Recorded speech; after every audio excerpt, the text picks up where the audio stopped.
નમસ્તે.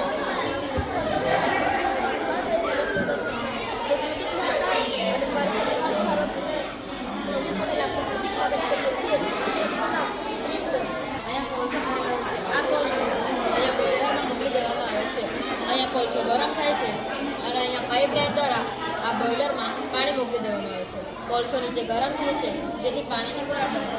એ પાણીની બરફ ત્યારબાદ જનરેટર સાથે જોડાયેલું હોય છે જે આપણને વીજળી ઉત્પન્ન કરી આપે છે. બાકીની જે વરાળ હોય છે તે કુલિંગ ટાવરમાં મોકલી આપવામાં આવે છે.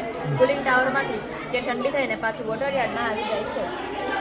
બપોરના સમયે જ્યારે વીજળીનો વ્યય થાય છે એટલે